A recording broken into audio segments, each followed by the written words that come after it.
రాయమౌళి అంట నీ సినిమాను రిలీజ్ చేసే ప్రయత్నం చేస్తే నేను పరిస్థితులు కొట్టి వారపతి బిడ్డ సినిమా థియేటర్ రిలీజ్ చేసే ప్రయత్నం చేస్తే ప్రతి సినిమా జనగా ఆడబడతాం చేస్తే చూసుకుంటూ అంటారు పండబెట్టి తొక్కి పేగులు తీస్తా గాడిద కొడుకులు నొక్కని అమ్మ మొగుని ఇంట్లోనే అన్ని తెచ్చి చూపించుకోమని చెప్పు టీవీలో వేసుకో నాకేం అభ్యంతరం లేదు. 5 ఏళ్లలోనే ఈరోజు 1,28,000 కోట్లకు తెలంగాణ ఐటీ ఎగుమతులు చేరుకున్నాయంటే అందులో ఖచ్చితంగా ఇక్కడ ఉండే యువతుల ప్రతిభనే ముఖ్య కారణం అని చెప్పక తప్పదు. ఐటీ రంగంలో భారతదేశంలోనే తెలంగాణ రాష్ట్రం 2వ స్థానంలో ఉంది.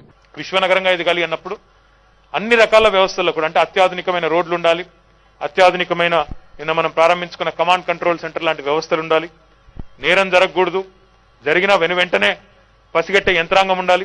వాటితో పాటు అన్ని రంగాల్లో కూడా అంటే అది సాలిడ్ వేస్ట్ మేనేజ్మెంట్ కావచ్చు, లిక్విడ్ కావచ్చు, పారిశుద్ధ్యం మీద ప్రత్యేకమైన దృష్టి పెట్టి గౌరవ ముఖ్యమంత్రి గారు ఏదైతే స్వచ్ఛ హైదరాబాద్ అని పిలిపించారో, స్వచ్ఛ తెలంగాణ అని పిలిపించారో దానికి అనుగుణంగా హైదరాబాద్ లో ఈ కార్యక్రమం, పట్టణాల్లో పట్టణ ప్రగతి, పల్లెల్లో పల్లె ప్రగతి పేరిట ఈరోజు పారిశుద్ధ్యానికి పెద్దపీట వేసింది తెలంగాణ ప్రభుత్వం.